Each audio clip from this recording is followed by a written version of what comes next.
Salut, c'est Cyril de Web de Fou, j'espère que tu vas bien aujourd'hui. On se retrouve pour un nouveau podcast pour voir ensemble pourquoi ton compte Stripe est fermé. Il y a énormément de choses à savoir, on va voir les limites, les progressions, on va parler de tout ça, je vais t'expliquer pourquoi ton compte Stripe peut être fermé si tu fais pas certaines choses. Avant ça, tu connais le truc, tu cliques sur le bouton s'abonner, tu vas dans la description, il y a un lien, ça s'appelle Rejoins mes contacts privés, tu cliques dessus, tu mets ton email, et tous les matins tu reçois un podcast à forte valeur ajoutée avec des informations qui vont changer ta vie et ton business, crois-moi. Allez, on y va. Il y a énormément de choses à savoir. Déjà, en fait, faut comprendre que pour éviter la fermeture de ton compte Stripe, il y a énormément de sujets. Ça, c'est le sujet de la formation de cette semaine qui s'appelle Comment éviter la clôture de ton compte Stripe. Il y a énormément de choses au départ à faire.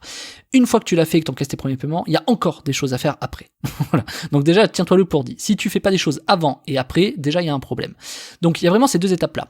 Et ensuite, tu as la troisième étape qui est le suivi quotidien, tu vois. Donc ça, c'est un autre sujet. Ça, c'est encore autre chose. Ça, je te le dis dans les podcasts. D'ailleurs, je te l'ai dit ces 2 derniers jours. Si tu les as pas écoutés, je t'invite vraiment à les écouter. Ou voilà, sur le suivi, il faut contacter le support. Enfin, il faut contacter les sales de Stripe en disant, hey, j'ai des paiements qui arrivent, des machins, tout ça. Bon, bref, tu connais le truc. Donc voilà. Mais avant ça, il y a énormément de choses. Il y a des limites que tu ne connais pas. Pense à quelque chose, tu vois. Imagine demain, t'arrives, tu fais, tu fais une semaine à 30 000 euros, tu vois, j'en sais rien, boum, tu vois, t'arrives, tu fais une semaine à 30 000 euros. T'as ouvert ton compte il y a 2 semaines, il y a un problème. Pourquoi ? C'est très logique. Qui ouvre un compte Stripe et commence à faire 30 000 euros la semaine d'après ? Qui fait ça ? Je le dis. Alors il y a peut-être des cas uniques, mais à ce moment-là, je peux te dire Stripe, il vérifie qui vous êtes, etc. Donc tu vois déjà, c'est des trucs aussi bêtes que ça. Alors en général, les réussites, enfin les progressions, elles doivent être pondérées, elles doivent être moyennées, tu vois, ça doivent être progressives en fait, tu vois. Et il y a pas que ça, c'est que de toute façon c'est proportionnel, parce que t'as vu les graphiques sur Stripe, si tu fais par exemple, je sais pas, des semaines à 300 euros ou 500 euros, ton graphique il est aussi haut que si tu fais des semaines à 500 000 euros. Pourquoi ? Parce que tu sais, les courbes elles sont aussi hautes. Tu vois ce que je veux dire ? C'est qu'une question de proportion en fait. Donc du coup, ce que je veux t'expliquer là-dedans, c'est que tu as donc des progressions et surtout tu as des retombées. Donc si tu fais des progressions d'un coup et que tu fais des grosses retombées, tu peux être assimilé à du dropshipping, et donc ça c'est bizarre, tu vois. Est-ce que tu as des gros problèmes ? Est-ce que machin ? Alors tu peux être aussi assimilé maintenant, grâce aux fermetures de compte Facebook, ah bah non, c'est mon compte Facebook qui a fermé, tu vois, donc aujourd'hui il y a encore d'autres facteurs, mais à l'époque c'était pas le cas. Mais c'est pour te dire que même encore aujourd'hui, ils peuvent te fermer des comptes parce que comment ça se fait que d'un coup tu fais 50 000 et que d'un coup tu fais que 2 000, tu vois. Il y a un problème, et là tu peux avoir, voilà. Et je connais des gens qui se sont fait fermer leur compte Stripe sans comprendre alors qu'ils faisaient bien le job. Une progression normale, ils avaient pas de retombées, c'était une progression logique, etc. Il y en a qui ont jamais de problème et il y en a qui en ont, tu vois. C'est un peu au petit bonheur la chance, c'est un peu un gros coup de poker, finalement. C'est un peu comme pile ou face, tu vois. Il y en a, ils ont pas de problème, et il y en a, ils vont faire la même chose, ils vont avoir des problèmes. Parce que, ils vont attirer le regard différemment, et surtout, encore une fois, il y a des choses qu'ils ont pas faites, et c'est hyper important de voir ça. Donc toutes ces choses à savoir, les limites, etc. Franchement, elles sont pas équivoques, tu vois. C'est un peu comme Facebook quand il ferme ton compte, il t'explique pas vraiment le sujet. Mais en fait, quand tu connais derrière ce qui se passe, tout ce qui est compte bancaire, tout ce qui est vérification, etc., bah tu te rends compte que ouais, en fait, il y a des trucs que personne ne fait qui devrait faire. Toi, par exemple, en général, quand tu ouvres un compte Stripe, qu'est-ce que tu fais ? Et quelle est la première chose que tu fais quand tu ouvres un compte Stripe ? C'est que tu remplis les informations. Tu remplis les informations en mode voilà ma société, voilà mon nom, voilà mon numéro ciré, mon numéro de TVA. Tu remplis toutes les infos qu'ils te demandent en fait, tu vois. Mais sauf que ils font exprès. C'est tout. Tu remplis que ce qu'ils te demandent. Tu vas pas aller chercher ailleurs. Tu vas pas chercher plus d'infos. Tu vas pas essayer de comprendre. Tu ne lis même pas les CGV. Donc en fait, tu fais juste confiance à ce que Stripe te montre. Regarde ça sous un autre angle. Aujourd'hui, quand tu ouvres un compte, même PayPal, même Stripe, regarde bien. Pourquoi ? Réfléchis à ça. Ils te proposent des choses, tu les remplis, tu dis c'est bon. Donc en fait, c'est comme si moi je te dis, tiens, mange des pâtes. Il y a que des pâtes à manger. Mange ça toute ta vie. Ah ok. Et tu vas me dire, non, mec, faut quand même que je me nourrisse bien. Faut quand même. Ok, tu le sais. Tu sais qu'il faut que tu te nourrisses bien. Mais si je te mets des pâtes et je te dis, tiens, voilà un plat de pâtes, tiens, voilà un plat de pâtes, tiens, voilà un plat de pâtes, je veux dire, à un moment donné, tu vois, on est d'accord, je veux dire, tu vas pas bouffer des pâtes tous les jours, tu vas en avoir marre, etc. Ok, pourquoi Stripe, c'est pas le cas ? On te dit, tiens, voilà les infos, voilà les infos, voilà les infos. Et tu dis, ah ok, tu manges ton plat de pâtes tous les jours, en fait. Et tu réfléchis pas en disant, il y a peut-être autre chose que des pâtes qui existent. Tiens, et si je rajoutais un peu de gruyère, si je rajoutais un peu de basilic, ou, tiens, si je changeais de plat et que je mangeais, je sais pas, des courgettes, des aubergines, tu vois, tu te poses pas, tu le connais dans ton alimentation, par exemple, mais tu vas pas te poser la question sur Stripe.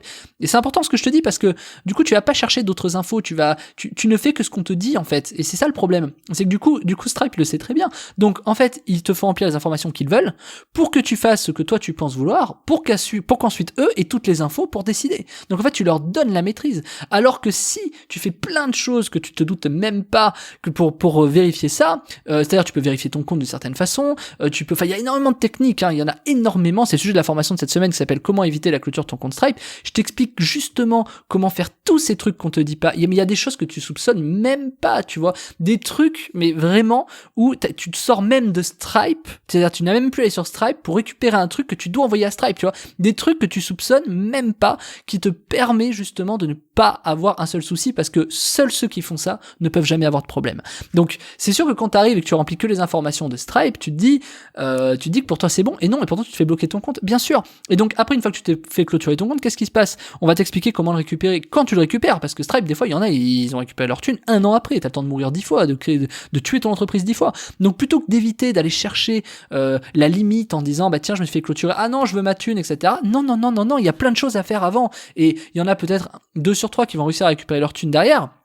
Mais si t'es le troisième, bah t'es bien emmerdé, tu vois, parce que pour le coup t'attends, parce qu'entre tes investissements pub, tout ce qui est le temps de tes clients, ta prospection, des frais bancaires qui te prennent au milieu, bien sûr, parce qu'ils prennent des frais, derrière toi tu te retrouves à poil, quoi. Et si t'as pas de trésorerie, tu peux être vraiment dans la galère. Alors le seul avantage de Stripe, c'est qu'il te permet d'encaisser sur 7 jours. Ça franchement c'est vrai, c'est que du coup le paiement il est direct, tu vois, tu peux vraiment encaisser sur 7 jours. Et ça c'est cool. Donc franchement ça c'est un vrai avantage de Stripe. Mais bon, si tu récupères jamais ta thune parce que t'as le compte bloqué, t'es bien emmerdé, tu vois. Donc ce que je te dis là-dedans, c'est quoi? Ce que je veux t'expliquer, c'est pourquoi ton compte Stripe est fermé. C'est que t'as des progressions qui sont fulgurantes qui tombent, t'as peut-être trop de choses qui tombent, t'as peut-être trop de litiges, et t'as peut-être trop de litiges par rapport au nombre de cartes bleues qui sont passées, t'as peut-être pas assez de clients par rapport au nombre de litiges, t'as peut-être trop de litiges par rapport à ton volume de clients, tu vois, c'est un peu la même chose mais à l'envers. Tu peux avoir énormément de sujets différents. T'as peut-être par exemple t'as ouvert 4 fois le même compte, tu vois, avec la même société, et que t'es déjà blacklisté 3 fois, t'as peut-être d'un coup, bah tu fais 30 000 euros et c'est pas normal, tu vois, c'est un peu comme Facebook, tu vois, si tu fais de la pub Facebook, tu sais de quoi je parle, tu peux pas arriver et mettre 200 balles en ouvrant ton compte, c'est exactement la même chose. Pourquoi ce serait pas le cas sur Facebook? Facebook est une sacrée école pour apprendre comment marche le monde du web, hein, vraiment là-dessus. Hein. Mais pourquoi je suis limité à 20 euros? Bah pose-toi la question, tu vois, pourquoi t'es limité à 20 euros? Et pourquoi Stripe te laisserait encaisser 50 000 euros en une semaine? Non, ça n'existera pas. Donc du coup, c'est vraiment pour te dire que il y a des choses comme ça, il faut faire très très attention. Et pose-toi les bonnes questions. Et ça me rappelle le mec là, je sais plus comment il s'appelle. Bon bref, passons. La question elle est vite répondue, mais on s'en fout. Pour te dire que oui, certains se font fermer leur compte Stripe malgré tout, malgré qu'ils pensent savoir ce qu'il faut faire. Tout simplement, ils oublient les fondamentaux. C'est normal. Ces gens-là ne connaissent pas les banques. Ces gens-là ne savent pas comment. Tu vois, les infopreneurs, etc. Tous ceux que tu connais, c'est pas des gens qui ont fait des trucs où ils connaissent les systèmes bancaires. Tu vois, c'est pas des gens qui connaissent ce que c'est le chargeback vraiment. Pour eux, le chargeback c'est juste une annulation de carte bleue. Il y en a, ils savent pas comment ça marche vraiment le chargeback. Tu vois, quel est le process exact, comment on peut se faire pour se faire avoir, comment est-ce que, tu vois, ils ont pas le process, ils pensent juste que bon, bah voilà, il y en a qui remboursent, voilà, les gens ils se limitent, et c'est normal, c'est pas leur métier, tu vois, et ils se limitent à ce qu'ils savent et à ce qu'on leur montre. Stripe, ils te demandent des infos, ok, ils font des paiements, ah, ils sont bloqués parce que, voilà, ils ont fait de la merde, etc.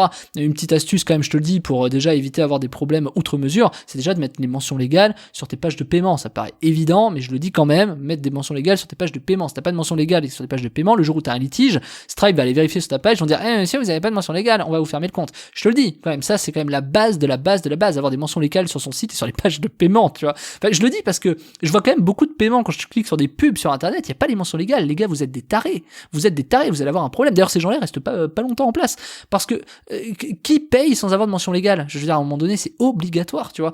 Et si jamais, alors ça passe un temps, c'est pas de problème, ça passe. Mais là, va arriver un jour où ça passera plus.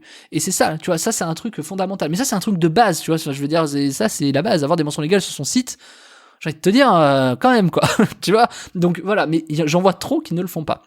Il y a énormément de problèmes pour ça. Pourquoi ton compte Stripe est fermé? Ça en fait partie. Il y a tellement de sujets. Et avant de te poser la question, pour moi, l'essentiel, c'est ça. C'est déjà, il y a les trucs de base, ok? Ces trucs-là, faire des mentions légales, etc. Ensuite, quand tu ouvres un compte de processeur de paiement, t'es d'accord, tu dois avoir un compte bancaire. Tu vois, déjà, c'est pareil logique. Je veux dire, si tu veux ton argent sur Stripe, tu peux rien en faire. T'es obligé de l'envoyer sur un compte bancaire. Ça te paraît logique. D'accord. Mais il y en a, ils commencent à encaisser sans mettre leur compte bancaire.